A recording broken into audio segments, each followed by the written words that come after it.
Hey everyone, Ryan Young, KAATARO Jiu-Jitsu. Hope you're doing well. Let's answer a question. This one is from MKO. This was, I don't know what video it was in response to, but it had to do with black belts, I'm assuming. Hey Professor Ryan, I have a question to ask and maybe you can share this on the next video. Okay. I just heard that Chan Sung Jung, aka the Korean Zombie, received his Jiu-Jitsu black belt right after his win over Dan Ige from his recent UFC fight. He first got his white belt in 2018, so 3 years ago, which was posted on his Instagram, and after he defeated Dan Ige, his jiu-jitsu coach gave him a black belt, skipping purple, blue, and brown. The majority of people in South Korea seem to think that is okay because he was able to defeat many black belts in the UFC and therefore he deserves it. I heard there are growing cases in South Korea right now where top wrestlers and MMA coaches are receiving black belts right off the bat because of their grappling skills. What is your take on this issue, and will these cases somehow disrupt jiu-jitsu system structure in sport and self-defense? That's actually a very good question. So first of all, I'm from KAATARO Jiu-Jitsu. My name is Ryan Young. I work for Master Dave Kama. And KAATARO Jiu-Jitsu has 3 locations, one in Irvine, California, which is Southern California, one in Dallas, Texas, in Flower Mound, and one in Austin, Texas. Come visit us at one of our locations. We'd be happy to have you come by. Or you can visit us online at KAATAROJujitsuOnline.com if you'd like to see Dave Kama's online system of teaching, curriculum plus methodology. You can also come see us on your phone. For iPhone users, we're in the App Store under KAATARO Jiu-Jitsu, and same with those of you who use Android phones on the Google Play Store.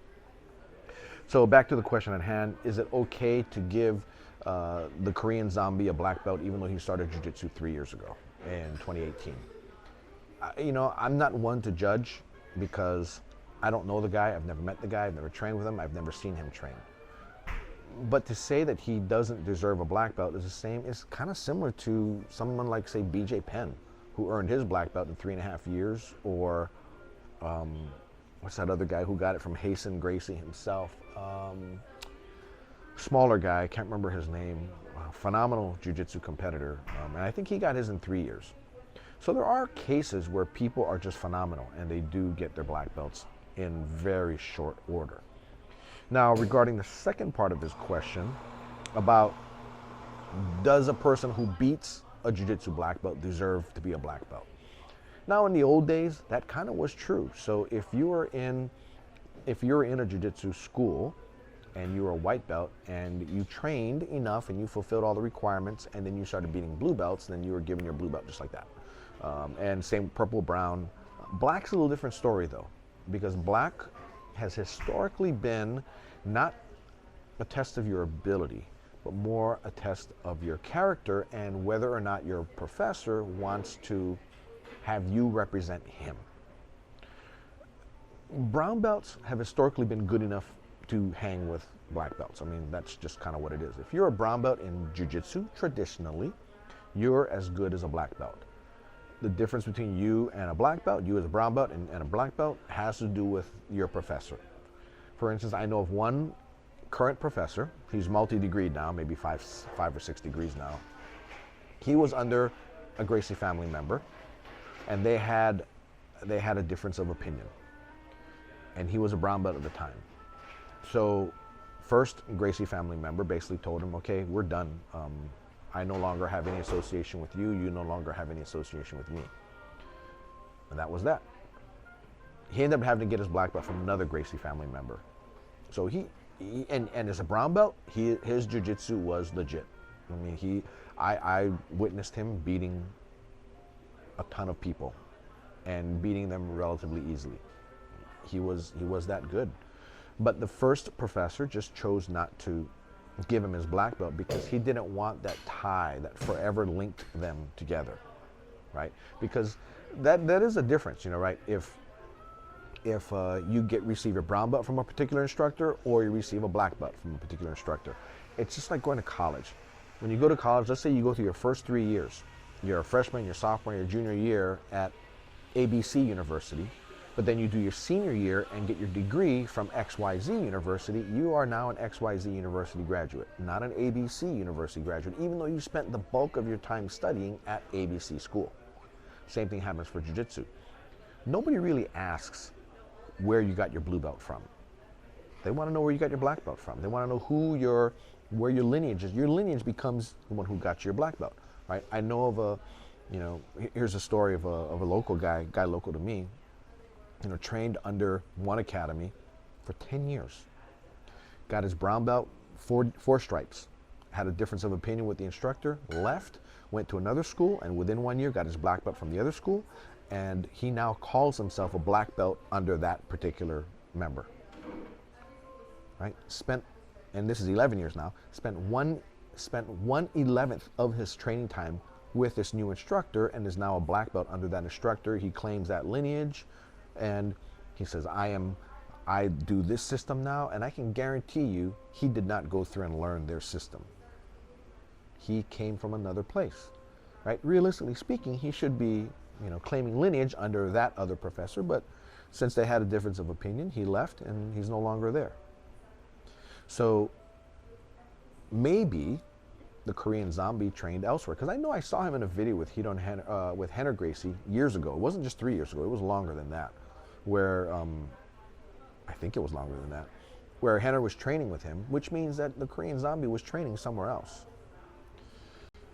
Now, as far as the next part of the question, where, do I agree with, or what is my take on top wrestlers and MMA coaches that are getting their black belts in Jiu-Jitsu, even though they don't do Jiu-Jitsu? Now, for that, I don't think it's right, but I'm not the professor giving out the belt. Any professor who is, who earned his belt the correct way, it's his prerogative who he's going to give black belts to, which is why lineage comes back to being a relatively important thing, because some people are easy with the belts and some people are very tough with the belts. And just like if it's in college, when I went to college, for instance, I took a stats class, statistics, from one professor who was the hard one, and I didn't want to take statistics from him because I wanted the easy professor. I wanted the easy A. But because I was relatively low on the totem pole in that school, I didn't get to register early, so the professor who was the popular one, because he was easy, so to speak, his class got oversubscribed, so it left me with the harder professor. So that's what I had. But even though I struggled to get a C+, I think, in his class, I understood statistics at that level inside and out, to the point where the next year I was high enough on the totem pole with regard to registration that I could register for that easy professor's next level class, which I did. And the first day of class, he asked, "What does this mean?" And I looked around, and this is a concept that you had to know. It's a core concept. It's a need to know concept of statistics in your first semester of class. Nobody raised their hand, so I'm like this, right? So I answered the question, and then he says, "Good," and he asked another question, like a follow-up question, and nobody else raised their hands, and he goes, "You got to be kidding me! You guys don't know this?" He goes, "You had to have taken the first level of stats to be in this class, and yet you don't know this core concept." He goes, "Again, let me ask again, what does this mean?" And I'm like this again, right? So I answer the question. So what the professor does, he chooses somebody else in the class and goes, "Who was your instructor?" And the guy gave him the name. He goes, "What did you get in his class?" The guy got an A. And he looks at him and he goes, "You got an A in the first level stats and you don't know these two questions." And he points to me, he goes, "Who was your professor?" And I told him, Dr. Woodard. And he goes, "What did you get in Dr. Woodard's class?" I go, "A C." And the professor then laid that guy out and said, "Look, you guys take other instructors because you don't want to be in Dr. Woodard's class because he is the hardest one." I go, "But look, here's a guy who got a C in his class and he understands the very foundation of statistics and can define it, and he can articulate it to me."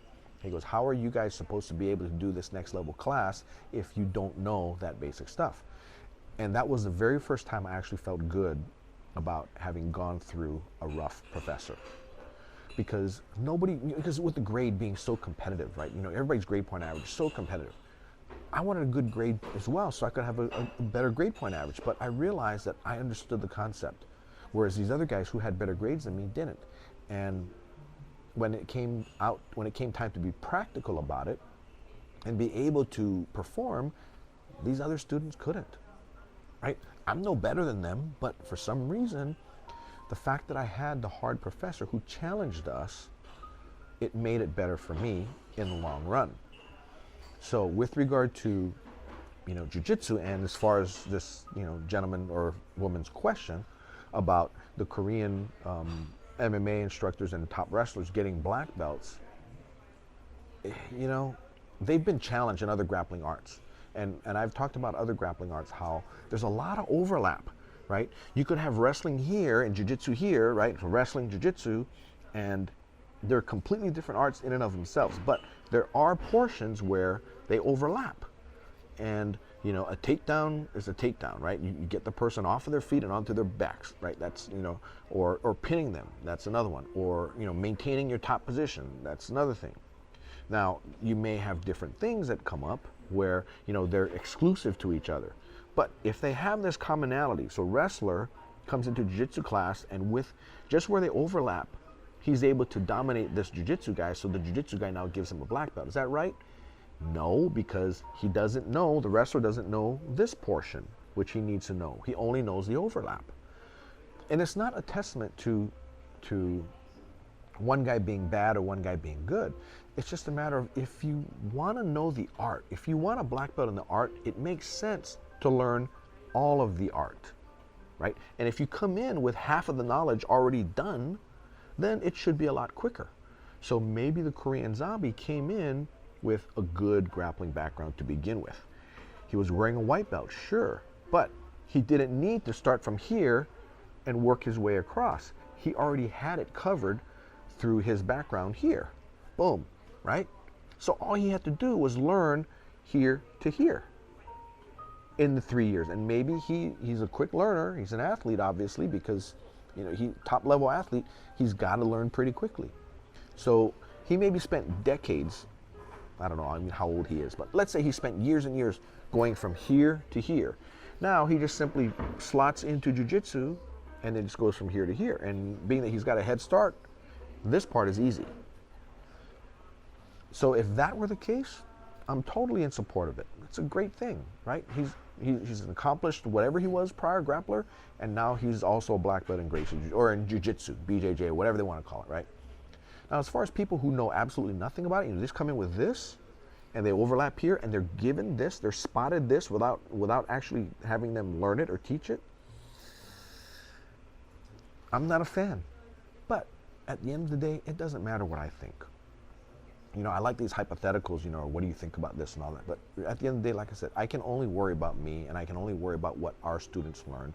I can only worry about what Dave wants me to know, and what our students want to know. I can only worry about what Hickson tells Dave he needs to teach and all that. And that's really where we need to be. We stay in our little lane here, or in our little box, and we just operate in here. And that's really my answer to it. Anyway, if you made it this far, I really appreciate you. And I hope you can like the video and maybe share it with somebody else. Somebody you might have been debating this issue with, just go ahead and share it with them. And that kind of helps our videos as well. And it helps to keep these videos up at the top of your feed. So when we do come out with a video, right now we're on a schedule of Monday, Thursday. When we do come out with a new video, then you'll be one of the first to see it. Anyway, that's all I got for you. Take care and happy training. Bye now.